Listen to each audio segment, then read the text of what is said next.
On approche doucement de la fin de ton road trip, Thibaut. Oui. Tu étais arrivé dans le Colorado à la fin de notre dernier épisode. Tu étais sous la pluie, une pluie battante. Ouais. C'était quoi ton état d'esprit à quelques semaines de rentrée à Montréal ? Bon feeling. J'arrivais à un point, justement, on en parlait un peu avec les potes et tout, que ça y est, quoi. J'arrivais à la fin du truc et je me disais pas, putain, fais chier, je voudrais que ça dure 6 mois de plus et tout. J'étais là, ça y est. T'étais lassé ou au final, non, pas du tout. J'étais vraiment dans la bonne balance, c'est-à-dire que j'étais pas lassé, mais j'étais en train de me dire, je vais être content de rentrer, quoi. De revoir les amis, d'avoir une vie un peu plus stable. C'est un peu ça aussi, hein. Parce que j'étais très épanoui dans l'instabilité, mais c'était très cool. Mais à un moment donné, se poser un peu, ça fait du bien. Parce que j'étais en mouvement tous les 3 jours, 4 jours, grand max, tu vois. Enfin, genre, je restais 3, 4 jours, c'était grand maximum à un endroit, tu vois. Ouais. Donc, ça fait toujours du bien. Ouais. Et du coup, j'étais dans le bon équilibre, quoi. Mais j'en profitais tout autant, quoi. Je me disais, il faut que j'en profite, là, encore plus, quoi. Et donc, cette partie-là qui te reste à parcourir, dans l'imaginaire peut-être des gens, c'est la partie un peu moins fun, puisque on connaît la côte ouest, la côte est, on connaît un peu les parcs nationaux. Ouais. Là, on arrive dans une phase des États-Unis qu'on connaît peut-être un petit peu moins, le centre. Globalement. Ouais, ouest, c'est un peu l'ouest. Ouest, mais, et après, tu traverses forcément. Donc, est-ce que c'était une zone qui t'attirait ou au final, pas tant que ça ? En fait, le Colorado, c'était une option à la base. Et en fait, quand j'ai refait mon itinéraire arrivé aux États-Unis, je crois que j'étais en Californie quand j'ai commencé à refaire un peu l'itinéraire pour vérifier. Et en fait, du point de vue kilomètres, temps, etc., c'était mieux en fait de passer par le Colorado. Parce qu'à la base, je voulais remonter tout le Utah, moi, Montana, redescendre au Wyoming, Colorado, et après partir vers l'est. Et en fait, du point de vue route et itinéraire, tout ça, en fait, c'était mieux de faire l'inverse. Donc, j'ai sacrifié une partie de l'Utah. J'ai pas fait. Il y a des parties au Utah que j'ai pas fait, comme je sais plus les noms un peu plus au nord là. Il y avait des falaises, des trucs un peu cool que j'ai pas fait. Donc, ce qui est pas grave en soi. Là. Enfin, je le regrette pas en tout cas. Et du coup, j'ai filé, je suis arrivé dans le Colorado. Et le Colorado, non, oui, effectivement, c'est pas le truc le plus touristique entre l'Ouest américain ou l'Arizona, l'Utah, la Californie, tout ça où il y a des parcs nationaux toutes les 2 heures de route, on va dire, tu vois. Donc, c'est pas pareil, mais Colorado, c'était incroyable, quoi. Moi, je suis arrivé à Durango, donc au sud-ouest du Colorado.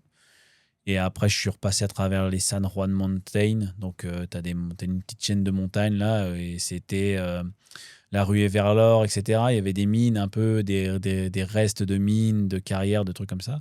Donc, c'était cool. Et puis, c'était des petites villes aussi à travers les montagnes. Est-ce que c'est très rural ou c'est quand même développé comme on peut connaître ? C'est développé le Colorado, mais pas dans ces zones, un peu moins dans ces zones-là, quoi. Parce que à l'est, toutes les grosses villes sont à l'est. Il y a Denver, centre-est, nord, plus au nord. Je sais plus d'autres ce qu'il y a comme ville. J'ai une question. Est-ce que tu as été à Colorado Springs ? Non, je suis pas allé à Colorado Springs. Parce qu'il y a Dr. Queen, femme médecin. Colorado Springs, mais je crois que c'était un peu plus à l'est, si je dis pas de bêtises. Ouais. Je l'ai pas fait, non. Moi, je suis passé à travers les montagnes, en fait. Okay. J'ai pris l'ouest du Colorado. Donc, j'ai fait les San Juan Mountain, pardon. Et après, je suis remonté vers Aspen et tout ça. Et puis, je suis arrivé aux Rocky Mountains. Bon, j'ai fait un petit détour à Boulder, qui est collé à Denver, on va dire. C'est pas très loin. Et Boulder est la parfaite étape entre Denver et les montagnes et les Rockies. Et j'ai remonté tranquillement les montagnes au travers, comme ça. Petit arrêt, des nuits un peu cool, des nuits dans des National Forests. J'ai été voir un village, un vieux village de Far West fantôme aussi, qui était cool. Et une nuit un peu cool, là où il y avait des vaches, etc., qui squattaient la National Forest. C'était cool. Je me suis fait réveiller par les vaches le matin parce qu'elles se grattaient contre mon van. Ouais, c'était à 6 h du matin. Je me réveille un peu comme ça. Je me dis, mais qu'est-ce qui se passe ? Et en fait, j'ai vite compris que c'était les vaches, les vaches de la veille. Oui, c'est absolument ça. J'ai vite compris que c'était les vaches de la veille, certainement, qui venaient. Ouais. Du coup, j'ai ouvert vite et puis j'ai vu que la vache était tranquillement en train de se gratter le long de mon camion. Donc, marrant, quoi. C'était drôle. C'était un réveil un peu fun. Puis bel endroit au pied des montagnes, super belle vue et tout. Et après, remonter vers les Rockies, qui sont pas les Canadian Rockies, justement, les Rocky Mountains, ça s'appelle, National Park. Super parc, très populaire. Donc, je me suis fait surprendre par la foule. Ok. Ouais, j'étais surpris. Et vraiment très cool, super beau. Ben, je crois qu'en plus, j'arrivais à un week-end où c'était une fin de semaine où genre c'était férié, je sais plus ce qu'il y avait à ce moment-là. Donc, très très beau. Ouais, c'était magnifique, quoi. Et là, tu vois que c'est des gens qui sont dehors, quoi. Le cliché du Toyota 4Runner partout avec les mecs avec leurs casquettes, les grosses lunettes, Ouais. le vélo sur le 4Runner. Vraiment le cliché, quoi. Mais c'était super beau. Et puis après, sur les routes et tout, c'était vraiment nice parce que tu traversais des beaux villages ou des vieilles villes de Far West, tu vois, vraiment avec Main Street, où tu as les vieux buildings qui sont là encore, quoi, qui Mhm. sont en état, qui ont certainement été rénovés, mais comme dans le Far West, quoi. Ok. Donc, c'était super beau. Et puis après, à travers ça, au pied des montagnes, tu as les chalets en bois rond et tout, tu as plein de choses. Est-ce que tu te sens vraiment comme un touriste dans le sens où les gens te regardent en mode qu'est-ce qu'il fait là ou les gens Non. sont habitués et il y en a plein Ouais, et... non, là, il y avait plein de monde. Là. Ok. Là, ça venait un peu de partout. Il y avait des vannes beaucoup aussi. Il y avait quand même pas mal de vannes. Non, c'était nice. Ok. En vrai, ouais. Non, c'est assez touristique quand même, tu vois. Beaucoup d'Américains. C'était plaqué américain partout, là. Mhm. Il y avait J'ai pas croisé de Canadiens, je pense, en Colorado. Mais, enfin, de vannes en tout cas. Mais ouais, non, c'est touristique, quoi. Mais c'est touristique soft, quoi. C'est pas du tourisme de masse. Et ouais, Colorado, vraiment super, très bonne surprise. Enfin, très bonne surprise. Je savais que c'était beau, mais là, c'était cool. Et tu vois, c'est une des seules places où je me suis dit, ok, je pense que je pourrais vivre ici, hein, je pense. Ok. Bah ouais, parce que c'était trop bien. T'es au pied des montagnes. T'as des super montagnes un peu partout. Euh, T'as tout à proximité. T'as les petits villages, etc. Après, tu sais, genre, pour l'intégration et tout, j'en ai pas la foutu moindre idée de comment ça marche, mais ça donnait envie, quoi. T'avais des petits ranchs, t'avais été franchement très très cool le Colorado. J'ai vraiment apprécié. Et puis après, ben, remonter vers le Wyoming. Donc ça, c'était drôle aussi. J'arrive dans le Wyoming. Je fais 15 minutes de route dans le Wyoming et ils me prennent le GPS me dit bah, prends cette route à droite et c'était une piste en terre. Ah ouais. Ouais. Et je suis tombé aussi pareil dans une National Forest incroyable. En fait, c'était un parc, enfin, c'était ouais, National Forest avec des roches, enfin, des rochers, des roches, des petites montagnes, des petits monuments de pierre et tout, un peu partout. Incroyable, tu traverses des ranchs qui font des kilomètres carrés, mais énormes. Et c'était très cool. La route était un peu rough, mais c'était super, super beau. C'était incroyable. J'ai passé un peu de temps là-bas. J'ai pris le temps là-bas parce que super spot. Le soir, j'ai chillé un peu, le coucher de soleil. Je suis monté, j'ai grimpé un peu sur une petite montagne de roches là pour aller voir le coucher de soleil. C'était cool. J'étais tout seul avec ma bière et tout. C'était quand même pas mal. Et ensuite, le lendemain matin, en fait, il faisait super beau, pas un nuage. J'étais quasiment tout seul. Du coup, j'en ai profité et c'était trop bien. Et puis après, je suis remonté dans le Wyoming tranquillement, quoi. Puis là, Wyoming, c'est l'état des cowboys, quoi. Donc là, ça commence à être drôle parce que tu commences à croiser plein de gros pick-up avec les bétaillères derrière, les chevaux, les cowboys aussi, des mecs à cheval. Donc ça existe encore, tu confirmes. Oh, ouais, ça existe encore, ça existe encore, ouais. Donc c'était cool. Bah, j'ai eu. Est-ce qu'il y a des saloons avec les portes et tout Ouais, battantes ouais, ou... porte battante, ouais, il y en a. Bah, après, il y en a que c'est très touristique, là. Non, bien sûr. Mais oui, il y en a encore, ouais. Et qu'est-ce qu'il y a eu qu'est-ce qu'il y avait? Ah, si, oui, bah, avant de quitter le Colorado, on avait eu un peu un ralentissement pour aller au truc fantôme, là. Mhm. Merde, à la ville, au village fantôme. Parce qu'il y avait justement un cow-boy à cheval C'est vrai? qui était en train de se balader, ouais, qui était en train je sais pas ce qu'il faisait, mais bon, il bloquait la circulation un Mais peu, non. tu vois. Ouais. C'était cool. Tu te faisais ralentir par un mec à cheval, c'est quand même un peu cool. Et ouais, et donc du coup, bah, Wyoming, je remonte tranquillement le Wyoming. Et puis à partir de ce moment-là, je commence à me dire, bon, bah, faut peut-être que je pense à ramener quelques trucs et tout, parce que puis là, j'avais un peu la crainte d'oublier le voyage, hein, tu vois, en disant, ah, attends, je voudrais bien commencer à Ouais. avoir peut-être des objets, des trucs et tout. Et je m'arrête dans des petites villes sympas et tout. Et après, bah, je remonte tranquillement, puis je m'arrête à Sheridan. Sheridan, qui est une ville, pareil, un peu Far West, connue pour l'Ouest, quoi, un peu américain et tout, enfin, dans le Wyoming. Et là, ouais, là, t'as le saloon, t'as le café, t'as les antiques aussi, et les antiques un peu cool, quoi, où il y a des boots, il y a des chapeaux, il y a des boucles de ceinture de cow-boy un peu là. Donc, je m'en suis ramené une de mon année parce qu'en fait, t'avais des boucles de ceinture des National Rodeo. En gros, Ok. c'est les championnats nationaux. Enfin, c'est le championnat national de rodéo. Ok. Et en fait, ils sortent des trucs tous les ans. Et moi, j'en ai trouvé une de mon année et puis j'en ai trouvé une aussi pour Mike. En fait, t'es Euh, cowboy dans une autre vie, toi. Ouais, Tu putain, kiffes ouais, cet univers. Hein. ouais. Ouais, j'aime bien, j'aime bien. J'aime bien, j'avoue que c'est un truc. Mais tu aimais ça, enfin, t'aimais on va dire, déjà, t'aimes beaucoup la country, Ouais. l'univers des cowboys, etc., la nature, les montagnes, machin. Pour schématiser, ça remonte à quand ou à quoi cette passion, toute Non, proportion non, gardée mais là, ouais, mais cette cet admiration, on va attrait dire. pour Ouais. ça? Bah, je sais pas vraiment, hein, parce que Cowboy, pour moi, tu sais, quand j'avais 14-15 ans, les Cowboys me faisaient pas forcément rêver, tu vois. Hmm. Je sais pas trop ce qui m'a déclenché un peu ce truc-là, mais c'est un peu leur mode de vie, tu vois. Ouais. Mais c'est en arrivant en Amérique du Nord ou avant même d'être au Canada, tu commençais à écouter ce genre de Oh. musique ou Ouais, non, tu j'en ai vois, écouté. La country, moi, je l'ai découvert en 2013, donc il y a, oula, 13 ans. 13 ans, en Irlande. Ok. Quand j'ai fait mon stage, j'ai fait un stage de 2 mois en Irlande, incroyable. Ce que je dis un peu à tout le monde, c'était les 2 meilleurs mois de ma vie. Mhm. Alors que ma vie va très bien, hein, mais mes 2 meilleurs mois de ma vie, dans le sens où j'avais pas de responsabilité, j'étais responsable que de moi-même et j'avais pas d'engagement et j'étais en apprentissage, j'étais payé, etc. Donc trop bien. Et puis j'étais dans un pays qui me faisait toujours un peu rêver, l'Irlande. Et j'ai découvert la musique country, ouais, dans des pubs.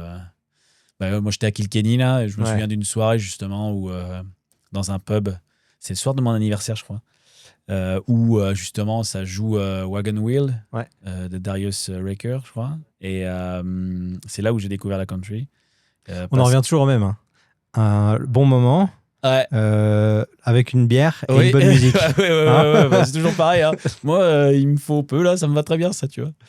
Donc, non, non, c'est très cool. J'oublierai jamais ce moment-là parce que tu as tout le monde dans ce pub là qui lève leur bière. La bière vole un peu partout parce que tout le monde est en train de lever sa bière. Et tu as le groupe, tu as le band qui est dans le. Parce que c'est des bands dans les pubs comme ça. Mhm. C'est pas des DJ. Et le band avec le violon, avec la guitare, etc., qui monte sur les tables, en train de taper du pied sur la table. Tout le monde est en train de hurler. Oh, tu sais, tout le monde est un peu bourré. Ouais. Puis tout le monde est pote avec tout le monde, quoi. Les gens Oui. viennent te parler. Il y a une espèce de. Ouais, il y a un espèce d'instant où, en fait, il y a plus de barrière, il y a plus rien. Tout le monde se parle. Et c'était un moment extraordinaire, tu vois. Et c'est là où j'ai découvert la country. Puis Ok. après, je découvrais un peu au fur et à mesure. Et puis après, j'ai découvert la country plus quand je suis arrivé ici, où c'est Mike qui lui, écoute ça depuis un bout, qui m'a fait rentrer un peu là-dedans. Et puis j'ai ouvert la porte et puis je m'y plais bien, quoi. Ça m'a ouvert d'autres portes après, mais tu vois, après, j'écoute vraiment de tout. Hein, c'est-à-dire que j'écoute pas que de la country, là, parce qu'en ce moment, il y a plein de gens qui me disent, bon, de toute façon, la country, je sais, non, non. Ça va, c'est très éclectique, là. Mais la country, ouais, j'ai découvert un truc où. Mais après, c'est un peu tout mélangé. Tu sais, quand tu écoutes du Sam Barber et tout ça, pour moi, ça, c'est pas de la country, c'est de l'americana, c'est du folk, etc. Tu sais. Et en fait, toute cette musique-là, elle est simple. Moi, j'aime bien ce truc-là de la simplicité de cette musique-là. Tu mets une guitare, tu mets un violon, et les mecs, ils produisent leur album, c'est pas surproduit, quoi. Ouais. C'est pas too much. Tu vois, un gars comme Zach Bryan, qui est gros maintenant, il est énorme. Mais le gars. Il sous-produit ses albums, quoi. Il pourrait faire mieux que ça en son, mais ça sonne un peu plus Authentique. authentique, quoi. Et ce truc-là, moi, ça me parle pas mal, tu vois.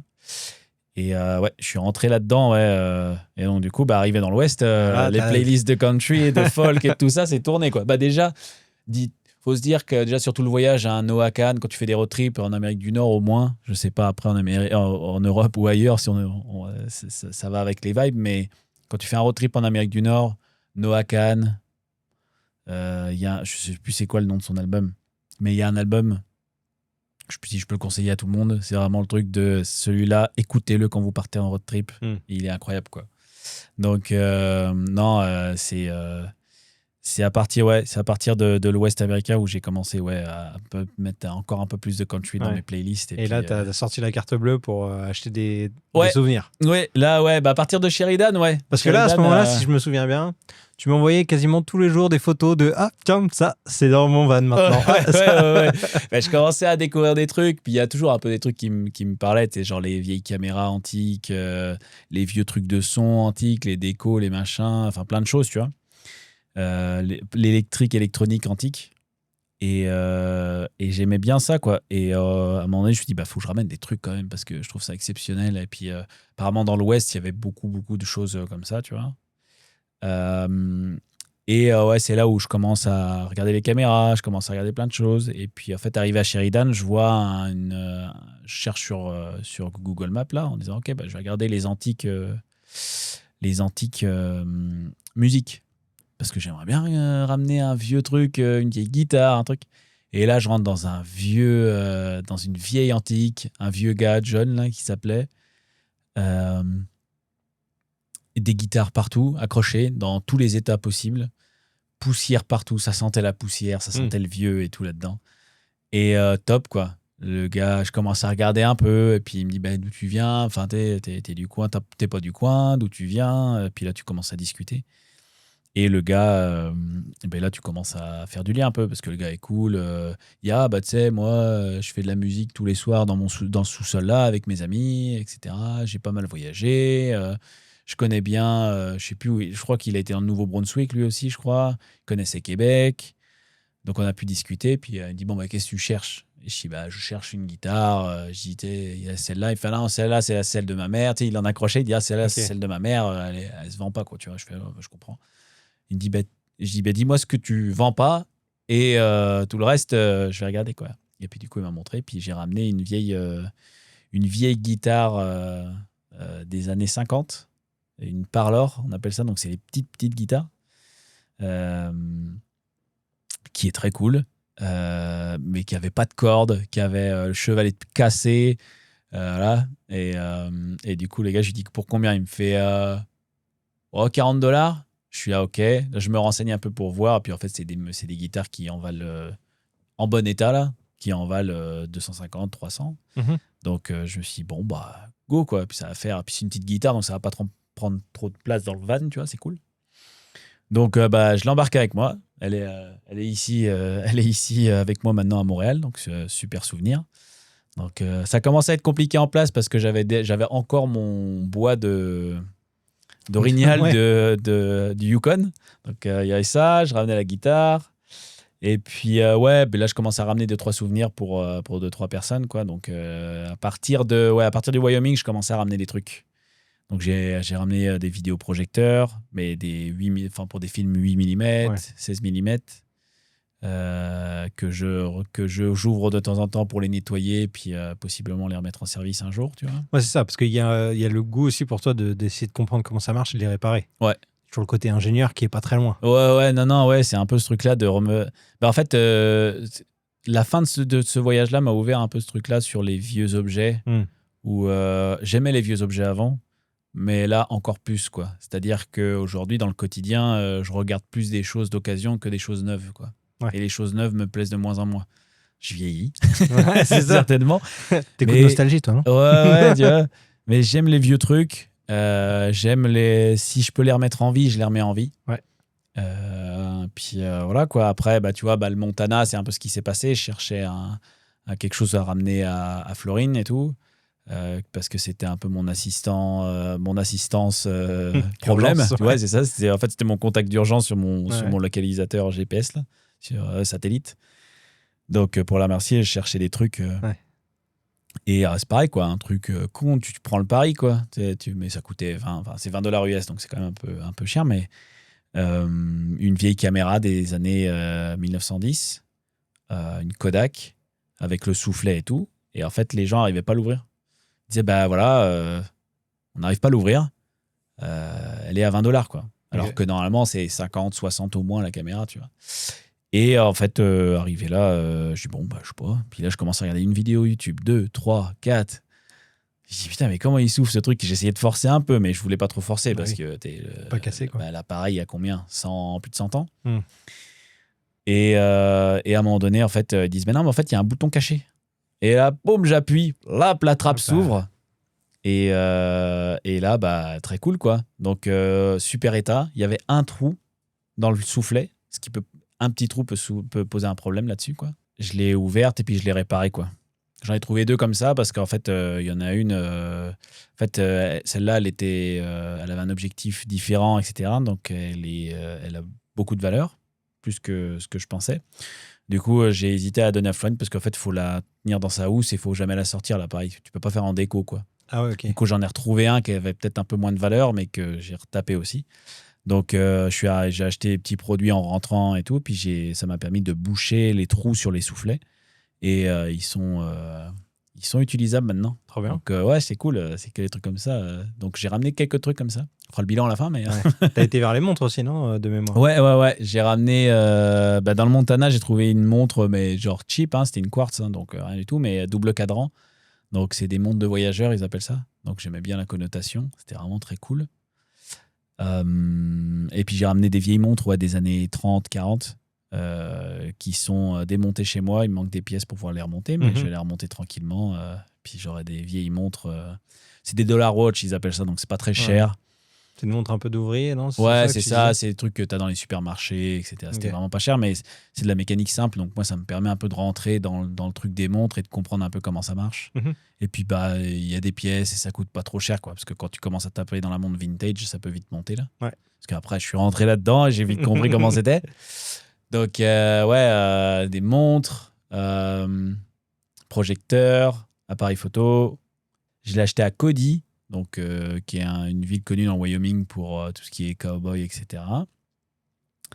J'ai acheté mon chapeau de cowboy. Donc, ça y est, j'ai un chapeau de cowboy. Officiellement. Ouais, ça y est, j'ai mon chapeau de cowboy que je porte jamais. Mais, tu l'as pas porté juste dans les rues là-bas pour te fondre dans le décor? Bah, c'est un peu un truc où tu te dis, bon, tu sais, genre, je vais pas prendre ça comme un déguisement, quoi, parce que c'est un mode de vie. Ouais, quoi. bah oui. Parce que c'est un peu ce que j'ai découvert après. Parce qu'après tout ça, en fait, le Wyoming, j'ai continué, j'ai fait Yellowstone, qui est un parc gigantesque. Tu t'attends pas à ça, c'est un truc énorme.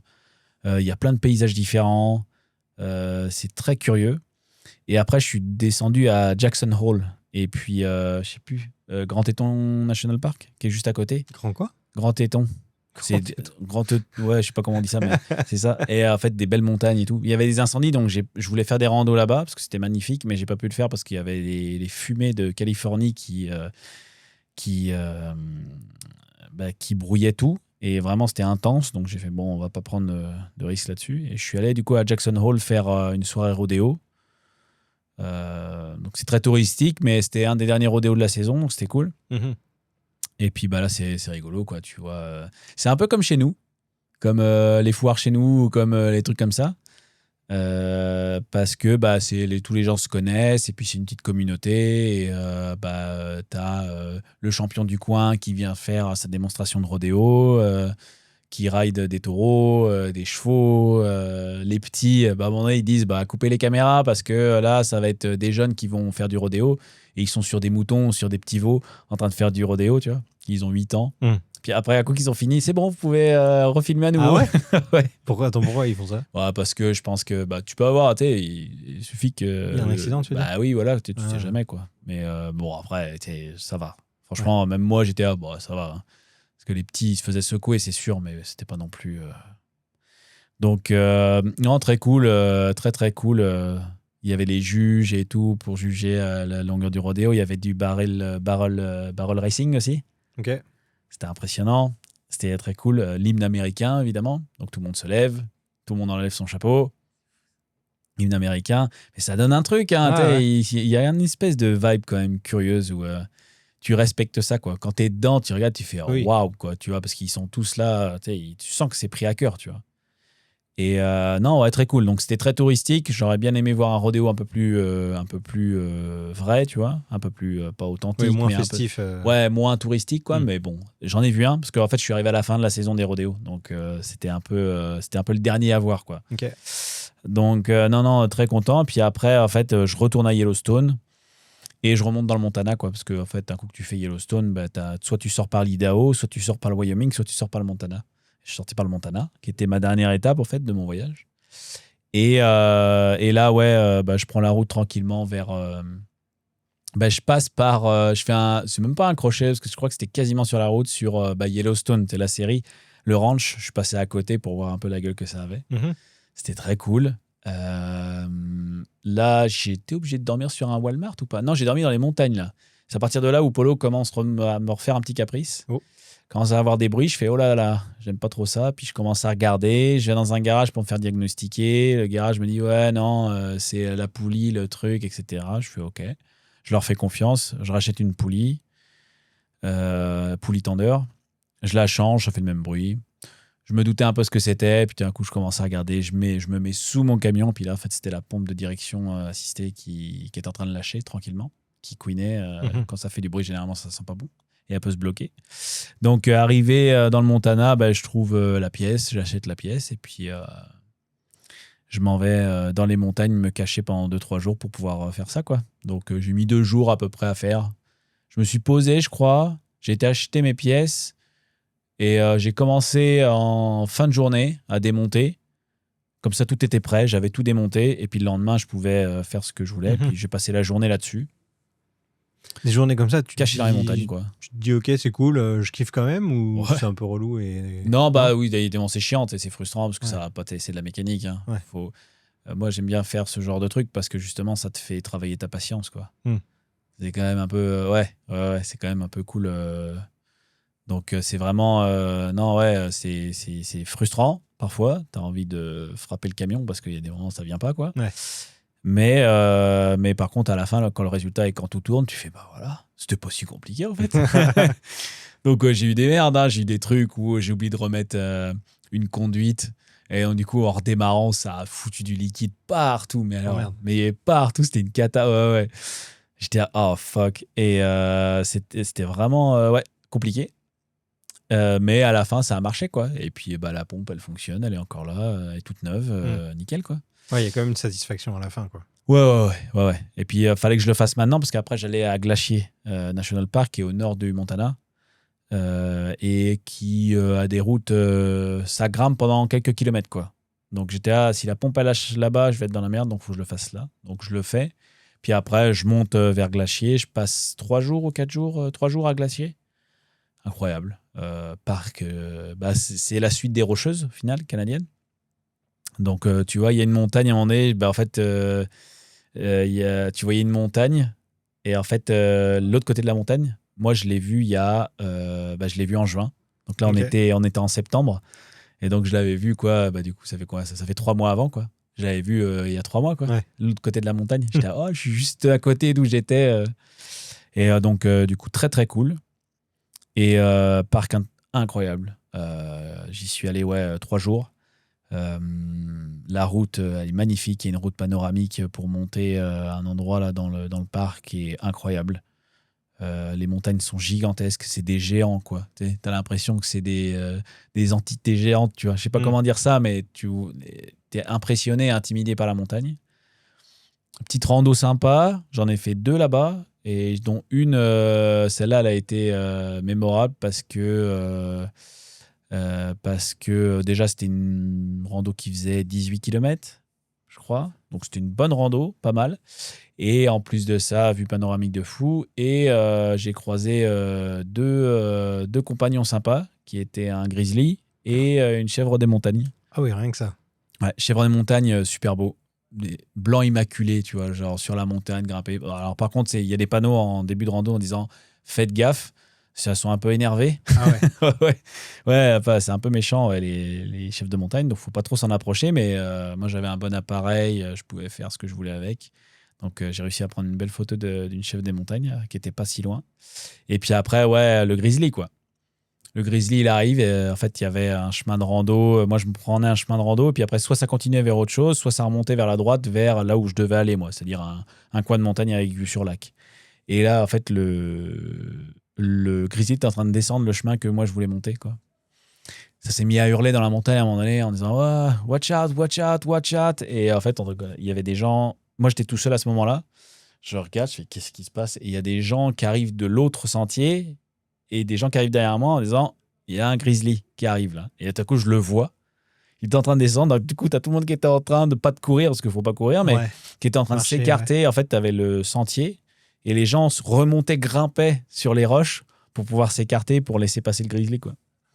Et le grizzly était en train de descendre, lui. Tranquille. Ah ouais, genre, puis un beau bébé en plus, là, il était énorme. Donc, il descendait, là, bom, bom, bom, bom. Donc, moi, je l'ai vu à 20 mètres. Incroyable. 20-25 mètres. J'ai pu prendre des photos extra. Bombe à eau sortie. Là, ton spray, là, tu retires ton plastique, là, et puis là, t'es là, comme ça. Là, on était 3. Ouais. Enfin, on était plus que ça, parce qu'on était 5. Il y avait 2 couples avec moi, et puis là, les mecs, les 2 gars, ils étaient là avec leurs bombes en mode. Les 2 filles étaient en train de filmer et paniquer en même temps. Les Toi, mecs, t'avais les 2? Ouais, moi j'étais là, je filme, j'essaie de prendre en photo en même temps et j'ai la bombe. Donc, ouais, tu sentais que tout le monde était un peu alerte, quoi. Et là, tu te dis, ok, moi, je sentais pas le danger parce que c'est la première fois que j'en voyais un, donc je me rendais pas vraiment compte. Mais tu voyais la vibe de tout le monde qui avait de l'excitation parce que tout le monde était hyper content de voir ça de près. Mais aussi un truc en mode à tout moment il peut se tourner et puis aller dans notre direction, quoi. Et là ça peut vite partir, ça peut vite mal finir, quoi. Donc tu avais un peu de ce mood là, puis au final il prend le chemin, mais parce qu'il était flemmard, tu vois, il y en a un qui a dit oh il est lazy lui, tu vois, genre, donc il prend le chemin, donc il prenait le chemin et puis il a pris le chemin d'après lui, ouais. Donc il a pas pris le mien et ouais, non, c'était cool, super expérience en haut. Il y avait un peu de vent, mais je me suis pas trop éternisé non plus. Mais je prends mon lunch là-haut, vue incroyable sur un lac bleu immaculé. C'était magnifique. Et c'était une de mes dernières randos, quasiment. Si ce n'est pas la dernière, si je dis pas de bêtises. Je crois que oui, hein, c'était ma dernière rando. Et incroyable, quoi. Mal aux jambes, parce que 18 km avec des 800 mètres de dénivelé, voire plus. Bon mal de jambes, puis après j'ai été explorer l'autre côté des montagnes et j'ai fait le tour du parc et puis après je suis redescendu, quoi, tranquillement, parce que j'avais d'autres choses à faire dans le Montana. Je suis allé j'ai passé une journée dans un ranch avec des cowboys, ça c'était cool. Attends, quand tu as passé une journée avec eux, c'est-à-dire en fait t'arrives et tu dis moi je veux voir ce que c'est un ranch, quoi. Ils disent ok, viens avec nous. Et donc du coup mais c'est un truc genre touristique ou même ouais, pas, ouais, tu payes pour le faire et tout. Ah, ok. Ça fait bizarre parce que moi qui sors d'une ferme, tu payes pas pour faire ça normalement, tu vois. Là je l'ai fait et c'était très cool. En fait le ranch, il y avait une activité de balade à cheval et tout pour les touristes, donc j'en ai fait une partie de ça. J'ai accompagné les gens. Et des gens qui venaient de partout, Wyoming, Montana, qui venaient de New York, un peu, ouais, vraiment partout. Et du coup, une femme qui s'occupait de ça avec ses 2 filles, passionnées de cheval, incroyable. Genre la fille, j'ai dit, mais la plus jeune là, elle était avec moi, elle me posait des questions d'où je venais et tout. Puis je dis, toi et tout. Elle fait, là, moi je passe mes études et tout. Je dis, mais tu vas faire quoi après? Elle fait, je viens aider ma mère après. Je fais, mais tu veux pas voyager? Si, je veux voyager, mais moi. Ce qui m'intéresse, c'est lui, quoi. Puis elle regarde son cheval et tout. Je fais ça. Elle dit, oh non, elle dit, c'est ma vie, quoi. Elle dit, tu sais, là, il y a $8 000 d'équipement sur mon cheval. Là. Je dis, waouh, mais t'as 16 ans. Elle avait 15-16 ans, je crois. Et c'était cool, quoi. Mais tu voyais le truc. C'était des gens passionnés, quoi. Et puis après, j'étais avec un plus jeune aussi, un jeune cowboy aussi. J'ai été nourrir des petits moutons. C'était cool. Tu donnais le biberon aux petits moutons. On est parti aussi dans des champs aussi, aller ramener justement des moutons et autres pour les parquer. Ça, c'était nice. Qu'est-ce qui s'est passé d'autre? Plein de trucs comme ça, quoi. On a fait une balade aussi à un moment donné parce qu'il y avait rien à faire. Il fait tiens, viens avec moi. Puis on a été monter une montagne à cheval. Tu sais monter à cheval? Je suis monté 4-5 fois dans ma vie, un peu à cheval. On avait un cheval à côté de chez mes parents. Ma sœur faisait de l'équitation et on s'occupait un peu du cheval. Il n'y avait pas de selle et tout, on montait à cru. C'était cool, tu vois, j'aimais bien. Mais j'ai jamais été complètement passionné par ça. Mais j'aime beaucoup les animaux et les chevaux m'intriguent un peu, tu vois, toujours.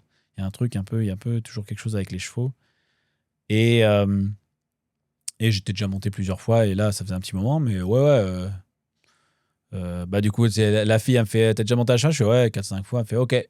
Et en fait, je suis monté. Elle me dit, bah, vas-y, je te laisse faire. Monter là, vas-y. Je monte. Elle a fait, yep, nope, you're good. Elle dit, je m'occupe pas de toi. Je fais, ok, bah, parfait. Ça veut dire que j'ai gardé mes bases, tu vois. Et très cool, ouais. Balade à cheval, moi, je suis très à l'aise sur les chevaux. Donc, très cool. Ouais, top, quoi. Puis, dormi dans le van en plein milieu du ranch. Un peu cool.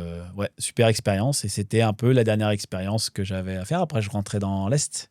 Ouais, mais après, donc, t'avais quand même il y avait un gros événement. Ouais. C'était où? C'était à Chicago ou Non, c'était à Détroit. Enfin, Détroit. Michigan Stadium. Ok. Je sais plus. Donc Ann là, Arbor, ça on s'appelle. change complètement d'univers pour le coup. Ouais. Alors, c'est dans la musique, mais Ouais. c'est plus dans l'univers des cow-boys.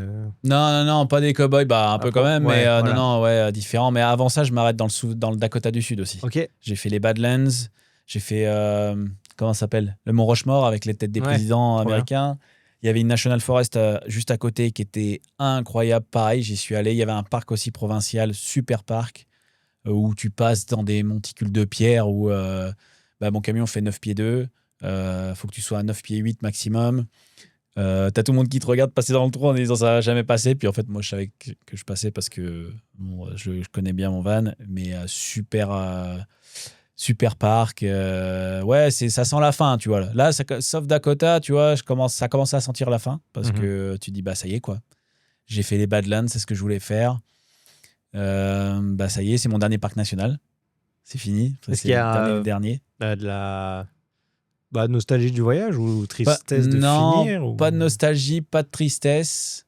ou Peut-être une stress de nostalgie rentrer, positive, peut-être. Ouais. Mais non, c'était que du positif. J'étais, c'est le dernier, quoi. Putain, incroyable. Qu'est-ce qui s'est passé, quoi? Et c'est passé tellement vite, en plus.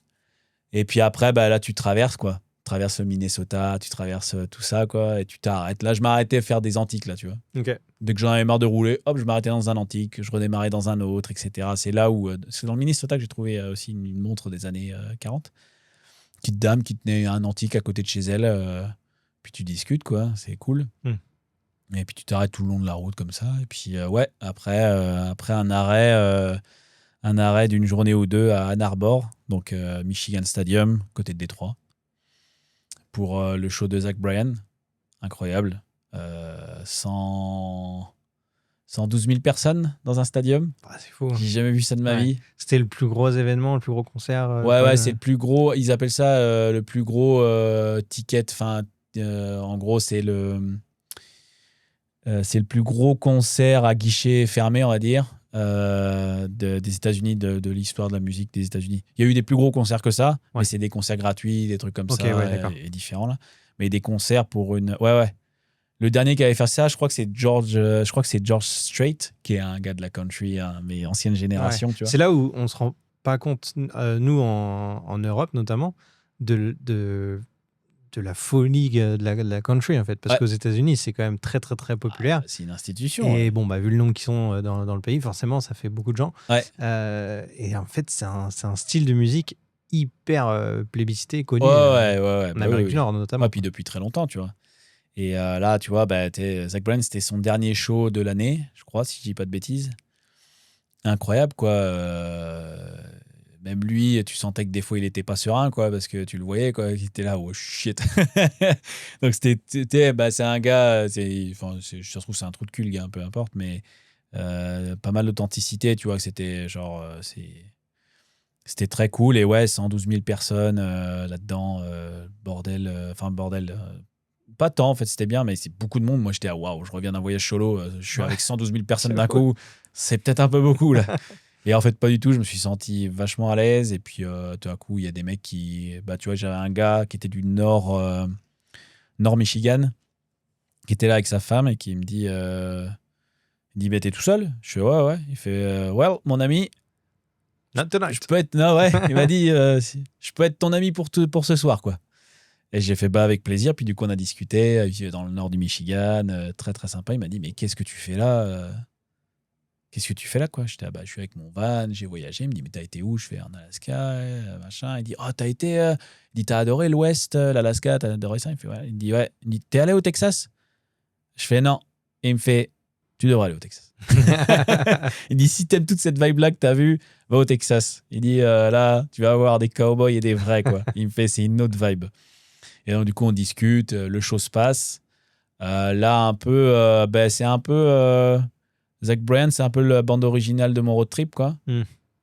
Parce que là, le concert commence et puis il a une bonne manière de démarrer son concert, qui est un peu une musique très épique, un peu. Là. Il y a les trompettes, il y a les cuivres, il y a des trucs. Et là, mon cerveau se met en mode automatique, en train de me dire, bon, voilà, qu'est-ce qui est en train de se passer? Parce que c'était un peu pour moi, c'était un peu un signal de clôture du road trip. Et là, je me rappelle de tout. Tout ce que j'ai vécu. Je sais pas combien de temps ça a duré. Hein. Ça a duré moins de longtemps que la musique. Mais ça a duré, je sais pas combien de temps, à me rappeler, à faire toute la route, quoi. De Montréal, de l'Alaska, Yukon, tout se bascule dans ma tête. J'étais oh shit.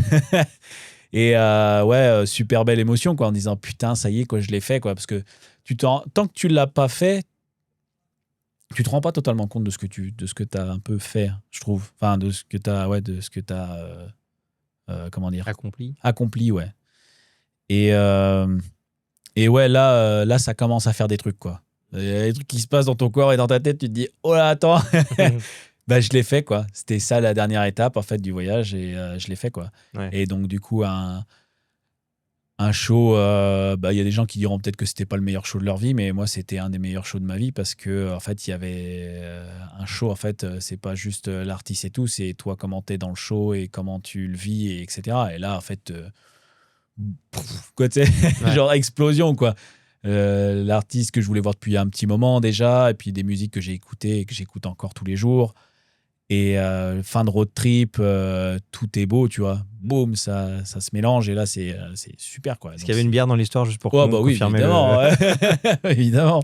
Toujours une bière. Enfin, pas toujours une bière, attention.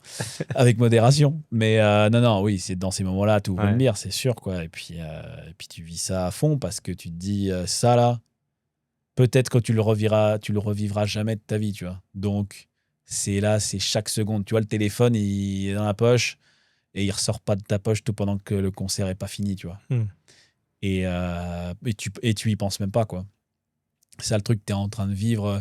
Tu vois, c'est une des expériences au final les plus, pas intenses, mais où j'ai vécu le plus le moment présent, je pense, d'une grosse partie de ma vie, je pense. Parce que là, tu prends. Ouais. Puis moi, les musiques, ça me parle énormément. Du coup, vraiment, la musique te traverse un peu, tu vois. Et ça, c'était vraiment cool. Et puis après, route vers l'Est, quoi. Et là, j'avais le choix, soit passer par Toronto, soit passer par le sud des Grands Lacs. Je décide de prendre le sud des Grands Lacs parce que je connaissais pas. Donc, Indiana, l'Ohio, etc. Très cool. Pareil, tu t'arrêtes dans des vieux villages pour les antiques. Donc, je me suis arrêté dans des vieux villages, des trucs ou des endroits super beaux qui ressemblent un peu au Québec, au Maine, un peu des belles petites maisons perdues en plein dans les forêts, un peu sympa, campagne et tout. Et puis, une dernière nuit, pas très loin de Burlington, près d'un lac. Pareil, quoi. C'est toujours pareil. Où tu te réveilles le matin, tu as la brume sur le lac. Pas un seul animal à toucher à l'eau. Donc l'eau est plate, ça reflète parfaitement, la brume est là. Et tu te dis, les couleurs d'automne étaient là, en plus. Ça commençait très très fort. C'était pas l'apogée, mais c'était pas loin. Et j'étais, comment tu veux que je le finisse mieux que ça, quoi? Et puis, je prends le temps, la journée quand même, je profite un peu parce que tu sais que c'est les derniers kilomètres, quoi. Donc, tu traînes un peu, quoi. Ouais. Tu fais, oh, tiens, je vais faire un petit truc. Ah, je vais m'arrêter dans un autre antique. Oh, puis peut-être un autre. Oh, puis peut-être encore un autre. Tu vois, tu fais durer jusqu'au bout. Quoi. Ouais, tu fais durer jusqu'au bout. Puis après, passage de frontière, un peu moins sympa, ouais. Et la traversée de frontière, parce que le gars était là, qu'est-ce que vous avez été faire depuis 2 mois aux États-Unis? Voyager avec mon van. Ok, vous ramenez des trucs? Ouais, mais ça, qu'est-ce que j'avais? En fait, j'avais trop de trucs. Mais j'ai déclaré qu'une partie. Il me dit ok. Et là, il me posait 1000 questions. Et j'étais oh là là, bon, le retour, pas terrible, quoi. Puis en fait, le mec, après, il a fait ok, c'est bon, retour. J'ai dit ok, c'est bon. J'étais oh là! Je me suis peut-être un peu petit coup de pression là, un peu, tu vois. Je pensais que c'était les Américains qui allaient me foutre la pression pour traverser les frontières. En fait, non, c'était le Canadien, tu vois. Et puis après, retour à Montréal, quoi. Et traversée du pont Jacques-Cartier. Ouais. Avec la bonne musique aussi. J'arrive en plus à une heure où le soleil commence à baisser. Donc, ça commence à être la golden hour. Et puis, retour sur le parking en face de mon appartement. Je croise un énergumène qui est en train de courir. Je sors de mon van. Florian. Et voilà. Et tu viens d'arriver? Ah bah là, je sors de mon van, oui. C'est fou.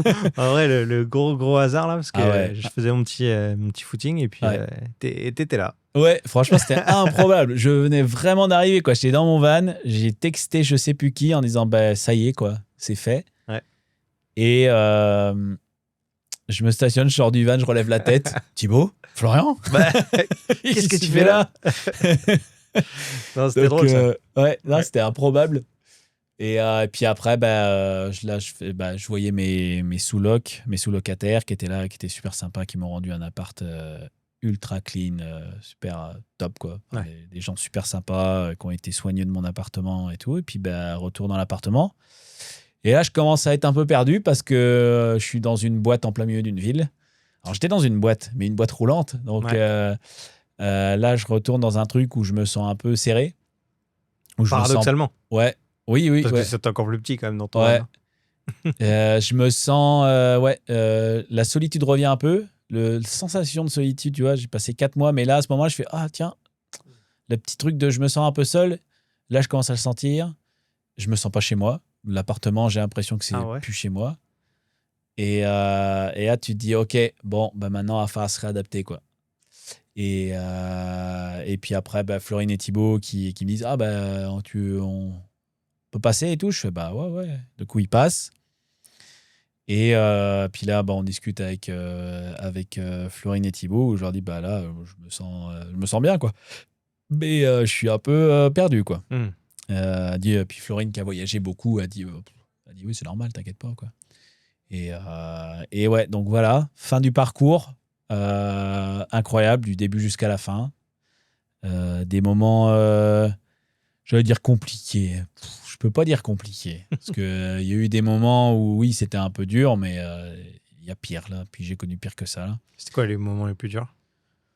Il y a des moments de fatigue un peu sur la route où tu fatigues. C'est-à-dire que ton cerveau se met à tourner et puis il tourne pas dans le positif pour plein de raisons différentes et tu penses à des trucs, à plein de sujets, sur plein de sujets différents. Et là, c'est un peu dur parce que tu te dis, si ça m'arrive là, qu'est-ce que ça va faire quand ça va recommencer en rentrant, tu vois. Mais tu sais que ça va toujours passer sur le voyage, donc c'est pour ça, c'est vraiment pas, j'ai pas eu d'expérience très négative, pas du tout même. C'était que du positif, que du plus, que du positif. Et parcours enrichissant. Tu te dis, ça m'a apporté quelque chose, mais je sais pas quoi encore aujourd'hui. Là, c'était à froid, là, enfin à chaud justement. Tu rentres, tu te dis, je sais qu'il a changé ma vie, ce truc-là, mais je sais pas à quel point. Il m'a changé, mais je ne sais pas à quel point. Tu reviens avec une vibe différente parce que tu reviens déjà... j'étais exposé au soleil tous les jours, constamment, quasiment, sauf en Alaska peut-être, mais je reviens avec un teint d'un mec qui a passé son temps dehors, qui a fait du sport quasiment tous les jours. Donc, je suis en bonne forme, mentalement, je suis frais, tout est frais, quoi. Et tu dis, le lundi, il faut retourner au travail parce que j'ai plus un rond. Donc, il y a un peu tout ça qui s'entrechoque. Et puis après, il y a Florian et Thibaut aussi, et puis Louise qui faisait un trail dans le nord, au-dessus Mont-Tremblant, à Mont-Laurier, à côté. Et du coup, ils me disent, tu veux venir? Je fais, ouais. Il me dit, on a une place pour toi dans une chambre à l'hôtel et tout. Je fais, non, mais je vais prendre le van, quoi. J'y vais, je vous rejoins avec le van. Et donc, du coup, j'ai un peu étendu le... Jusqu'au bout. Ouais, un peu jusqu'au bout en disant, jusqu'à la dernière goutte, tu vois. Et très cool, j'ai pu en profiter un peu jusqu'à la dernière goutte où j'ai passé ma nuit dans mon van, fait mon petit déj et tout. C'était cool. C'était nice. Et puis après, retour au travail. Retour un peu mouvementé au travail. C'était pas... je me doutais un peu que j'allais pas faire trop longtemps dans cette entreprise-là. Ça faisait 6 ans que j'y étais. Je reviens avec un management différent qui était un peu particulier, dirons-nous. Et ouais, ça dégénère. Je pense pas que ce soit le bon mot, mais ça part pas dans un sens très positif, on va dire, dès la première semaine. Donc, dans les 3 semaines qui suivent, ça se passe vraiment pas bien. Et après, c'était un choix personnel en disant qu'est-ce que tu fais? Est-ce que tu rentres dans des processus qui vont être compliqués et longs et ça va faire mal et ça risque de casser ma vibe de tout ce que j'ai vécu depuis 4 mois, ou bah, tu te diriges vers des trucs plus positifs, quoi. Donc j'ai fait le choix du positif. Et puis après, bah, c'était le temps de ranger Polo aussi. Donc de vider Polo, de retrouver des trucs dans le van, tu te dis bah oui, ah bah attends, ah bah oui, c'est vrai que j'ai un ticket de caisse de l'Alaska, tout d'un coup tu vois un truc, ah bah oui, c'est vrai que tout d'un coup, je sais pas, j'ai eu un reçu de la douche que j'ai pris dans une vieille station-service en Alaska, pile quand je suis arrivé en Alaska, c'était ma dernière douche chaude du voyage, dans un truc miteux, C'est fou. et tu te dis putain, tout ça quoi. Puis je fais un dernier petit road trip parce que je rejoins des amis, Myriam qui vit à Québec, Myriam et Pierre-Luc qui ont un chalet pas très loin de Québec et tout. Donc je passe la fin de semaine là-bas. Polo, petite panne, problème de frein. Donc ça je l'ai réparé, c'est bon, c'est reparti. Et puis bah il était temps de ranger Polo quoi, après le nettoyer. Bon, petit accident, je vais au garage, il m'abîme mon camion. Ah oui, c'est vrai, Polo, il s'est fait accrocher. Ils me refont la carrosserie dessus, donc il est comme neuf, c'est parfait. Et puis ensuite, Polo est en entreposage. Donc là, il est en hibernation depuis fin octobre, Polo. Et je le retrouve là on est fin mars, dans un mois à peu près, je retrouve Polo, quoi. Incroyable. Voilà, donc Bon, c'était fin de parcours. Une aventure quand même assez incroyable, hein, j'ai l'impression que tu as vécu là. Ouais, bah, c'est inoubliable. Hein, Ouais. ma manageuse avec qui ça s'est pas bien passé en rentrant du tout, elle m'a dit quand même une chose positive, hein, parce qu'elle avait fait un road trip, elle a dit c'est un truc que, elle a dit j'ai 55 ans, à 55 ans, t'en parleras encore de ce road trip là. Elle a dit tu peux pas avoir de regrets là-dessus, quoi. Je dis non, j'ai pas besoin, quoi. Mais c'est un truc inoubliable, c'est un rêve réalisé que je tenais depuis très longtemps. Mon rêve se tenait juste à l'ouest américain, donc j'ai réalisé bien plus. C'est un peu ce que je t'ai dit un peu une fois, je crois, en disant que mon rêve, c'était 30% de ce que j'ai réalisé de ce road trip, quoi. C'était juste un tiers, quoi. Tout le reste, c'était pas prévu. J'avais pas ça qui me faisait rêver, quoi. Et je l'ai fait, et puis c'était un sacré accomplissement, ouais. Et puis après, maintenant, c'est l'après, quoi. C'est-à-dire qu'il faut fructifier ça, dire, OK, t'as vécu des choses, t'as vécu l'épanouissement, t'as appris à te connaître un peu plus. Et maintenant, il faut se servir de ça pour te diriger dans ta vie, quoi. Te dire, OK, qu'est-ce que tu veux pas, quoi. Un voyage comme ça, c'est sûr que ça aide un peu à revoir un peu, à vivre différemment, quoi. Écoute, moi, ce que je te propose, c'est qu'on se fasse un ultime épisode où là, on va juste essayer de développer plus l'aspect psychologique de ton voyage, ton état d'esprit. Et du coup, ton bilan à froid, maintenant que ça fait quand même 5 mois et quelques que tu es rentré. Savoir un petit peu comment ça a évolué dans ta vie, comment ça a impacté certaines choses. Et puis voilà, ce qui se passe dans le cerveau, quoi. Le débrief psychologique. Voilà. Allez, merci pour ton récit, Thibaut, et au prochain épisode. Bye.